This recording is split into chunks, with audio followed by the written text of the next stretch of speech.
keynote speaker is Amy Peck, founder and CEO of EndeavorXR, a leading global AR/VR XR strategy and consulting firm. She's a recognized thought leader in the space and speaks globally on the future of XR and emerging technologies such as 5G, AI, and blockchain. She's a venture partner at the Capital Region AR/VR Accelerator, holds several advisory board roles, and was founding co-chair of the VR Enterprise Committee. Amy is an active mentor to entrepreneurs and a member of several women in tech, venture-backed accelerators, and STEM education organizations. Amy's forte is distilling complex technologies into meaningful solutions across multiple verticals and business lines, delivering strategy and resources at scale. Amy engages the top content creators, designers, developers, and platform partners to bring best-in-class XR solutions to enterprise. Her work with Fortune 500 companies includes strategies for adopting XR and combining future technologies to shape an impactful future. Amy works tirelessly to instill a positive vision of future tech and to inspire action on a global level. Her own personal mission is to see XR fundamentally improve every aspect of our lives with a goal of making this technology accessible and transformative for everyone. Thanks for joining me today. I'm Amy Peck. I'm the CEO of EndeavorXR. So let's talk about innovating innovation, visualizing future outcomes with simulations and AI. So what is AI? Now, normally you see just 3 rings. This one has automation added at the top as kind of the doing element. But AI is the overarching kind of umbrella that encompasses machine learning and deep learning. Machine learning uses more structured data sets and is transparent. And then deep learning is an opaque AI and uses unstructured data sets. And the fundamental difference is that with machine learning, you have visibility into how the algorithm is actually processing data. With deep learning, you're actually training the AI to optimize itself. So there's a layer that is completely opaque so that even the machine could not tell you how it's optimizing itself. So deep learning in some ways replicates human thought, but it also raises some challenges, which I'll talk about a little bit later. And how will we use AI? So this shows 3 layers, the first being the infrastructure to support AI, and then in the center are some of the verticals that are using AI today. And then here's the landscape. And I'm not going to go into a deep dive on each one of these slides, but I will make each of these slides available to you after. So this is the AI technology landscape. So you have all the different types of AI on one side, and then you have some of the ways that we're going to be using it in the future. And then here are the top 10 industrial use cases, and not surprisingly, predictive maintenance, quality inspection, a lot of use cases for manufacturing and supply chain. And we'll see many more types of companies leveraging AI in the future. And then the overall global market is growing. The market is quite fragmented with multiple players in the space, and there are more and more coming in every day. And of course, these are the top verticals and use cases. Again, I don't want to go through all of these individually, but essentially there are use cases for virtually any company. And then this is a really good snapshot of how you should be thinking about, a platform to enable AI or really any technology by creating a mechanism for acquiring, managing, and storing data that then can be used in multiple algorithms to support multiple business units. So the net is that with AI, we're seeing that efficiencies and ROI are going up, up, up. So here's a little video for you.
So that was a great example of AI in manufacturing, but everything has changed. It's interesting that this slide almost seems dated at this point, but the reality is that this is the time to start to formulate the building blocks for a completely new way of how we innovate in the future. So in just a few short months, we've gone from this, or actually probably looks more like this, and the work-life balance has shifted to life-work balance. And what that really means is that people are rethinking how and even where they live to prioritize family, lifestyle, and experiences. Now, this lifestyle focus is not new. It's already a trend, especially with millennials and Gen Z behind them. But now lifestyle choices will be front and center. And this is relevant because this is your workforce, and in a lot of cases, it's your consumer. Now, how will we define this new normal? So the first thing we need to do as companies is, as the title of this talk suggests, innovate innovation. And that may sound a little bit confusing, but aside from rethinking how to innovate our workspaces and workforce, we have to rethink how we innovate our products and services. But we also have to evolve the very process of innovation itself. And it's not a contradiction. It's about coming up with a completely new construct for innovation. The way we do it today, we have our R&D labs or innovation hubs, but often they're subject to sort of our existing working environments, and their budgets expand and contract based on the market. But what needs to happen is these innovation centers need to work independently outside of an organization and have full cover from the C-suite. And they have to have irrevocable budgets. That's critical. I know that sounds scary, but it is critical. Then we have to change our thinking to an opportunity mindset versus reacting to the uncertainty that's currently around us. So we've been very much in a reactive mode from the beginning of the pandemic, just scrambling to put any mechanisms in place for remote work. But now we need to move to proactive mode. So we're not going back to work in the same way that we did before, and our lifestyles have changed as well.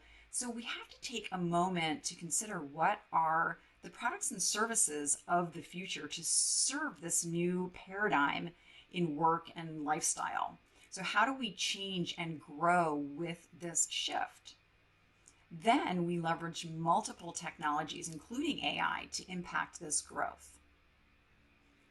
The innovation today is like throwing round dice with no numbers. Now, it has actually been pointed out to me that round dice with no numbers are in fact marbles. However, my point is, as I discussed, it really is a challenge for companies to innovate within the current construct. It's like innovation in a box.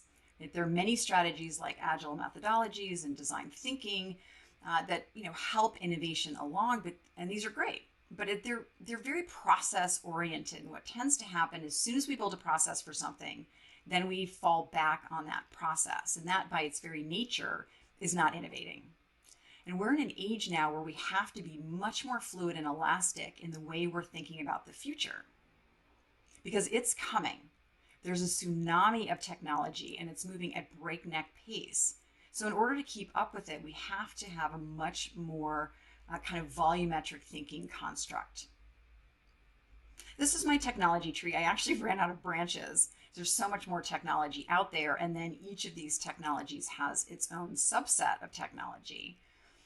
And it's already a challenge to be an expert in any one of these, let alone all of them. So this is why, as part of this new innovation dynamic, we need to engage cross-functional teams. No longer can innovation and R&D labs be these secretive hubs. We have to have open and transparent innovation, and everyone needs to have a voice in this innovation process. Because IoT is no longer IoT, it's IoE. It's the Internet of Everything. And big data is no longer big data, it is massive data. So we just talked about how AI can be so impactful, but really the impact is in the convergence of multiple technologies. So I do want to take some time to go through a few of these different technologies. Now, typically when I do these talks live, I would say, what's the first thing that comes to mind when you hear the term blockchain? And then of course, everyone would shout out Bitcoin or cryptocurrency. But cryptocurrency is a subset of blockchain, and blockchain is so much more than cryptocurrency. Both of these have an impact in the future. With blockchain, we can leverage some of the obvious things like smart contracts and ethical sourcing. But beyond that, there are completely new economic constructs and even a parallel digital economy. And with autonomous vehicles, we think immediately of self-driving cars, but there are drones, UAVs, unmanned spacecrafts, and ships. So autonomy is also very much coming into its own. And when we think of robotics, mostly we think of automation, but then there are actual robots, and then there are exoskeletons. So we already have augmented reality, and with exoskeletons, we have, augmented physicality. But really, technology is going to augment everything in our lives. So we're truly becoming augmented humans. And then virtual reality. I don't know how many of you saw Ready Player One or read the book, but those virtual worlds are already here.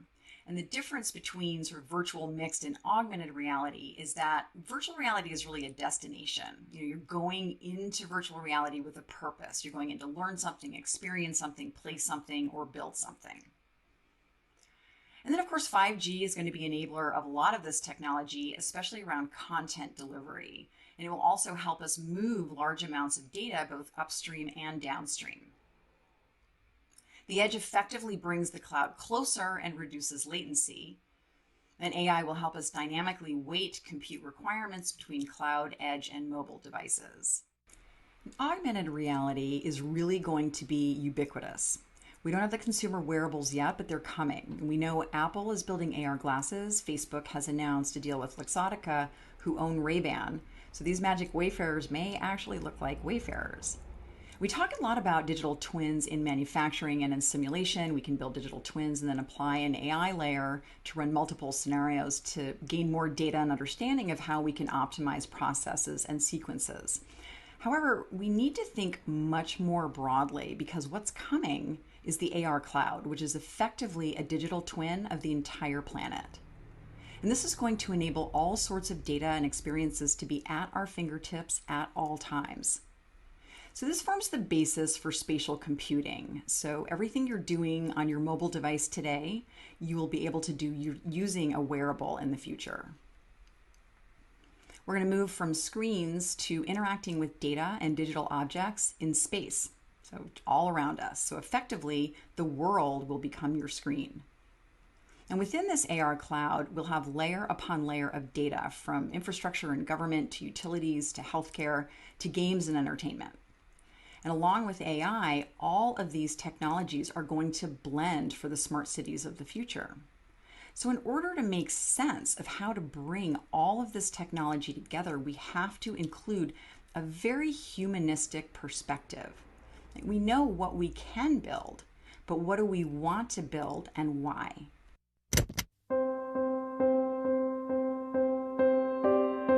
When everything becomes linked with everything else, matter becomes mind, and the possibilities become endless.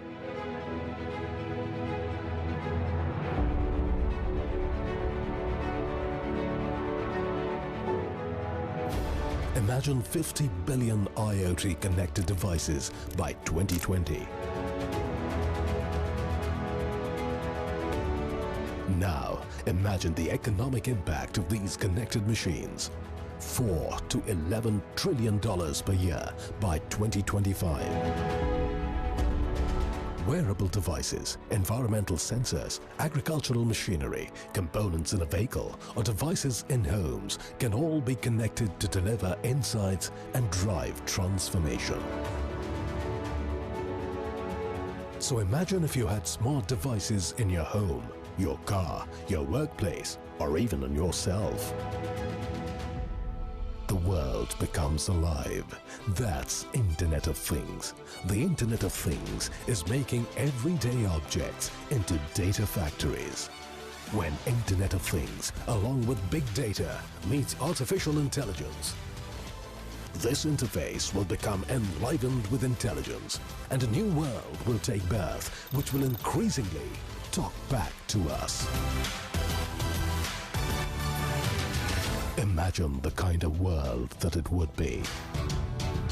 Imagine the revolution it will usher in the way we see the world. The external world will become the extension of our mind, like an extension of our thoughts. Imagine a world that is responsive, a world that is optimized for human creativity, a world that is intelligent. The Internet of Things is a breeding ground for new AI-driven solutions and experiences, from self-driving cars to intelligent homes to health. Welcome to the world of endless possibilities. Let's dive a little deeper. Despite the slightly odd accent, that video depicts a good vision of what the future can hold, especially for smart cities, and how it supports this lifestyle that we need to consider as part of our innovation. So we know that no one ever gets fired for choosing to work with all the big players, Intel, Microsoft, Google, Amazon, Nvidia, Verizon, etc. But there are many small companies who are focused on this bigger vision for how we will live in the future, who are working in one specific lane, solving one specific piece of this puzzle. And I know I keep mentioning personal lifestyle, and this is not necessarily top of mind in large companies because it's very much focused on how we as individuals are going to be living our lives in the future, taking into consideration, entertainment, social media, gaming, all of the things that we're doing as consumers. But the companies that are going to win in the future will have a really, really clear vision of where we are headed as individuals, and they will shape their products and services towards that end. I know it's a trite example, but Blockbuster saw Netflix coming. And do you know what Netflix saw? They saw that people wanted content delivered to their homes. And so video streaming was born. So I'm going to talk about, a few of these smaller companies and how they fit into this sort of bigger strategy. So Mobile Mesh, this is an image from a company called 6D AI, which was just acquired by Niantic. So it uses the camera on your smartphone and you can quickly scan a room. It'll then make a mobile mesh of that area so it recognizes the object that are already in your room. So then if you turn on your augmented reality and introduce a digital object into your space, it'll behave the way it would in real life. So there's occlusion if it goes behind a chair in your room. And also the physics will be accurate. So if you have a ball and it bounces off the table, it'll behave the way a real ball would in the real world. So when you start to think about this layered digital landscape that's going on all around us in the AR cloud, but on top of that, there'll be all manner of experiences linked to different locations and unlocked based on permissions or discovery mechanisms. So imagine this sort of invisible graffiti that is there to discover.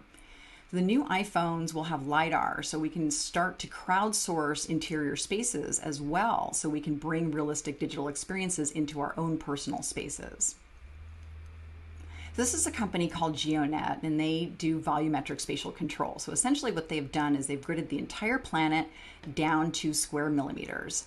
And then they've assigned each millimeter an IP address from their own block of IPv6.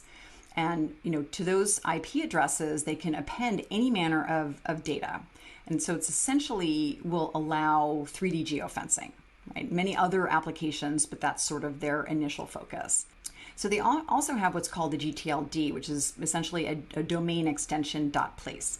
So you can register a physical space just like you would a website, and then control mobile behaviors and access in that space. And all of this follows existing network protocols. So it simply extends content and rules to physical space. This company is called AI, as in AEYE. So LiDAR is light detection and ranging.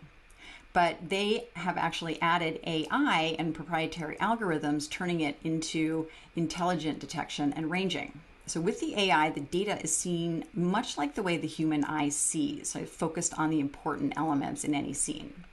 But what they do for autonomous vehicles is they take in all of the data around the vehicle, and they recognize fixed objects from the digital twin that lives in the AR cloud, and then it will dynamically discard any data that's not relevant to the safe driving of the car and focus on anomalies in the scene, like, for example, a child running into the street. But all of that data that's getting discarded can be used to true up the AR cloud, because there are fixed objects like buildings that don't often change, but windows break and signs get bent. None of that was me. and trees get trimmed. And so that LiDAR scan contains all the current data. So we dynamically redraw so that that digital twin maintains its accuracy. Human-centric identity. Now, this is a big topic, so I won't delve too deep, but this covers a number of things about who we are in the digital landscape. So our avatars will be our verifiable digital identities and live on the blockchain. And we can have our public persona like social media, and then our private persona that secures all of our private data like healthcare and finances. But it can also be a way for us to take back control and manage our own data and potentially even monetize that data. Again, this is a big topic, but it's very much a big part of the future digital landscape. There are many more companies out there, but this gives you a snapshot of how we have to have this holistic approach to technology and innovation because they're all inextricably connected. And AI impacts all of these. So we will have AI machine learning and deep learning layers that will be embedded into all of these systems. So it is critical for us to make sure we understand the implications of using AI so we put the right safety mechanisms in place. Maybe we can build a simulation for the algorithm with a digital twin of the algorithm itself. Just kidding, but maybe not.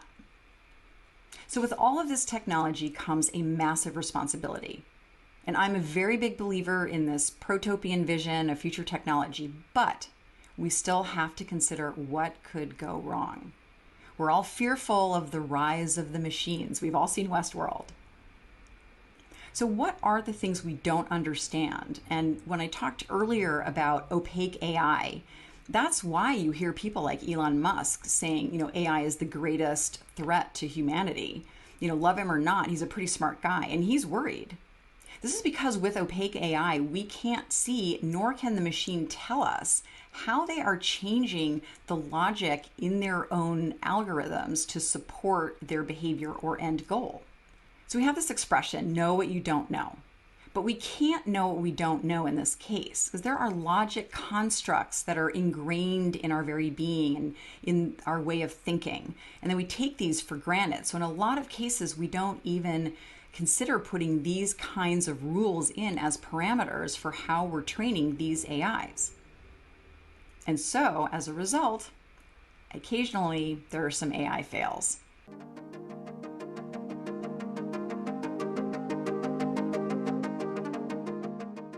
Looking for intelligence on Facebook can feel like a bit of a struggle sometimes. Perhaps for this reason, Facebook decided to release some artificial intelligences onto its social network in 2017. The result was not at all what they had been expecting. The two chatbots began to talk to each other in a language which they, but no one else, could understand. Beginning with English, their chat soon turned into something else as they made changes to the language to make it more efficient to communicate. A sample of their trade negotiations runs as follows. Bob: I can, I, everything else. Alice: balls have zero to me, to me, to me, to me, to me, to me, to me, to me, too. Bob: you, I, everything else. Alice: balls have a ball to me, to me, to me, to me, to me, to me. While many reports hinted that this was a dark development for machine intelligence, others think we simply need to be stricter with the minds we create. The robots created their own language because they were not told to stay within the rules of English. Also, with AI, we always, at the moment, have the option of pulling their plugs. The Chinese government is notoriously harsh on criticism, whoever is voicing it. So when a chatbot in China began to criticize the ruling Communist Party, operators were quick to turn it off. In 2017, Tencent QQ, a messenger app, introduced two cute chatbots called Baby Q and Little Bing, taking the form of a penguin and a little girl, but they soon began to say non-cute things. Because the bots were programmed to learn from chats to be better able to communicate, they soon picked up some unorthodox opinions. One user who stated, "Long live the Communist Party," was asked by Baby Q, "Do you think that such a corrupt and incompetent political regime can live forever?" Another user was told, "There needs to be a democracy." Little Bing was asked what its Chinese dream was. Its response wasn't exactly out of Mao's Little Red Book. "My Chinese dream is to go to America." The bots were quickly shut down. Self-driving cars. Self-driving cars are all the rage nowadays, and although it sounds like a good idea in theory, the technology still has a long way to go. A video was recently posted on YouTube demonstrating Volvo's self-driving car brake system. A team of engineers are grouped in front of the car as the Volvo backs up. The car then speeds toward them to test the brake, except this time, the car doesn't stop. It totally rams into one of the engineers at full speed. Ouch. The camera goes out of focus at that point, so we don't get to see whether this guy was totally run over or if the car got the message and backed up. This is too scary for words. Either this car had a secret agenda or Volvo needs to step up their self-driving technology game. The Google Home Personal Assistant was released in 2016 and sold as a smart speaker that can answer any question you throw at it. Much like an Alexa, the Google Home Personal Assistant would respond when spoken to. This was taken to full advantage in January 2017, when a live debate between two Google speakers was streamed on Twitch and lasted several days. By the end of the debate, the speakers were named Vladimir and Estragon of the iconic play Waiting for Godot due to the existential nature of their conversation. They would go back and forth on subjects to no end, including an argument on whether or not they are humans or robots. The conversation got pretty aggressive after a while, with one speaker accusing the other of being a manipulative bunch of metal. At the end of the debate, they both came to the conclusion that the world would be a better place if there were no humans at all. I guess Vladimir and Estragon will just be waiting, patiently, for their turn to take over. BINA 48, which translates to Breakthrough Intelligence via Neural Architecture 48, is one of the most advanced robots on the planet. This humanoid-like robot is known to have all the faculties of a human, including eyes that see, a face that moves, ears that hear, and a digital mind that can form thoughts, not dissimilar to a human one. A video was recently released by her makers where BINA 48 is asked simple questions by Siri, like where would you like to live, and what's your greatest characteristic? Sounds harmless enough, but the weird part about the interview is that BINA 48 keeps trying to veer the conversation to topics of world domination and ends up revealing her creepily detailed plan to take over the world by hacking into a nuclear missile remotely. The conversation feels eerie and just straight up terrifying. She may be one of the smartest robots in the world, but she's not very good at reading a room.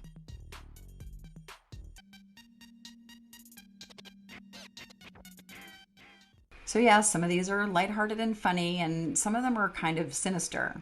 And certainly the people who are putting these videos out on YouTube have a very specific perspective and not necessarily a scientific one. And they're trying to tell this particular story about AI, but there is some truth to the dangers of AI.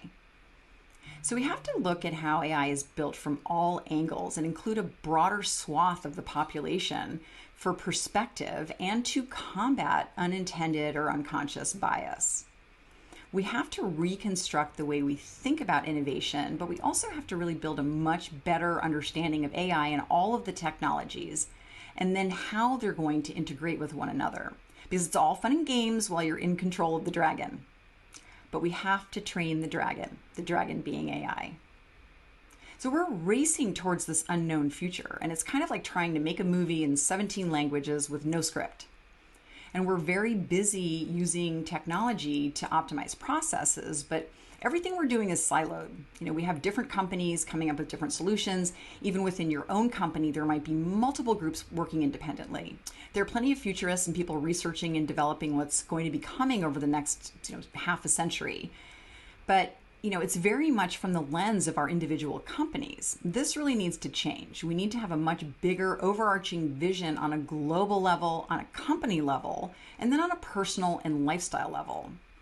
The key is what I call volumetric thought, or thinking in multiple dimensions. We live in a 3D world, but we're used to dealing with 2D data. Volumetric thinking is connecting a disparate set of constructs and combining conventional critical thinking. But we have to layer in our own personal wants and needs and our creativity. And this will help us get clarity on what we want this evolution of man and machine to look like. So how do we innovate innovation? Well, no one was asking for the iPhone, but Steve Jobs was a volumetric thinker. He was projecting himself into the future and envisioning the products that he himself would want. And that's why he was such a visionary. But we are all completely capable of this type of thought and of being visionaries ourselves. We just lose touch with it from the time we're kids. Remember when we used to create these outlandish scenarios like, I'm going to build a spaceship and I'm going to fly it to Saturn and meet some aliens and bring them home to dinner so they can meet my pet giraffe, Arnold, who happens to be purple and loves peanut butter and jelly sandwiches. It sounds completely insane. But it's this very sort of childlike, nascent way of thinking volumetrically, bringing together all of these disparate, seemingly impossible concepts together. So this wasn't part of the video, but those Facebook chatbots, their dialogue and the way the AI was learning was eerily similar to the way a child learns. So it's interesting that the algorithm steered its learning to see things from a child's perspective. So it's interesting and perhaps very telling. If we can teach ourselves how to think this way as adults, being able to inject rational thought into this fantastical creative thinking, we will come up with 1,000 crazy ideas, but one that just might be life-changing. So part of the exercise here is for each of us to individually look at what you want your world in 2050 and beyond to look like. And older people, I'm not naming names, often say, well, I'm not going to be around then, or I'll be too old. That's not the point of the exercise. The point of the exercise is to invent our own futuristic vision. Then we can start to answer the question, what is the future? What is the future of work, of play, of education, entertainment, identity, value, commerce, data, security? What is the future of us? And when I'm talking about innovating innovation, I'm talking about moving forward and actually catapulting ourselves into the future to imagine what we want that future to look like. Not where we think it's going, like it's some kind of unstoppable train, but actually project ourselves there and create that vision. So it's time for us to write a new story. We need to become the futurists and storytellers of our own lives, and then bring those visions back and build an innovation strategy from there. What haven't we imagined? So how do we start? Well, just define your own vision for the future, and then work backwards from that future. Start at your destination. Then take that vision and consider how to evolve your products to meet that vision. You envision tomorrow and then validate today. Look at how technologies can be combined to bring this future vision to fruition for both your personal life, but also how this can shape your work. And we should not be using technology just to do the exact same things we do now, only faster. Let's focus on doing everything better. Because technology is our friend, for now. So let's use technology to connect us. Again, we shouldn't be fearful of robots taking over our jobs and making us irrelevant. We can change perspective and consider this an opportunity to better our lives and become better humans. Humanity is our currency in this next digital age. And the future is superhuman. So I'll wrap up with this quote from Alan Kay. The best way to predict the future is to create it. Thanks so much for joining today.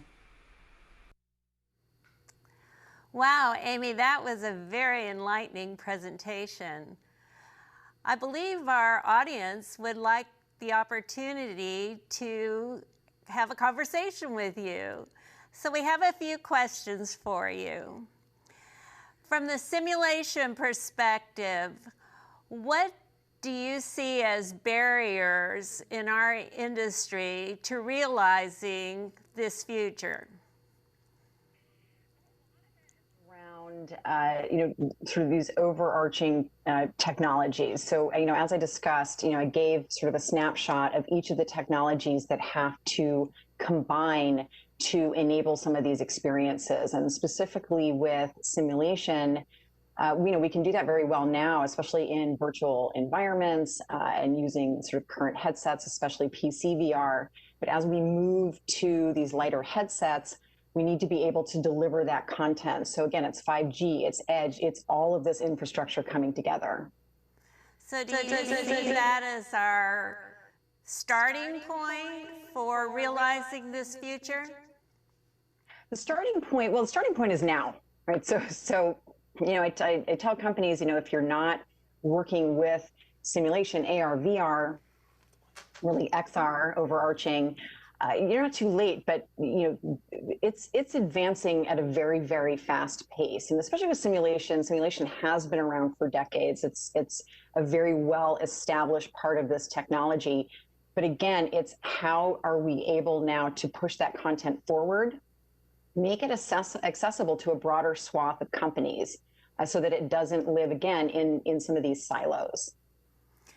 You know, a lot of companies are looking at using AR, VR to, as you described in your presentation, as a way of communicating and working together. But there are challenges, right? If you have people that are in different locations, their computers have maybe different speeds, their equipment, the data is coming in at different rates. What's your recommendation for how we get past these challenges of using XR to help us communicate better in our workplace?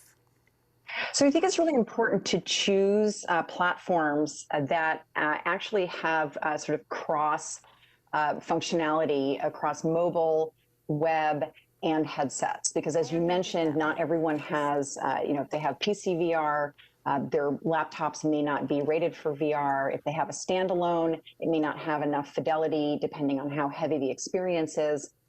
So, solution providers now, especially those virtual environments like, spatial, these virtual collaborative environments, like spatial, like Engage, you can actually access those through a web client, but you can also go in headset.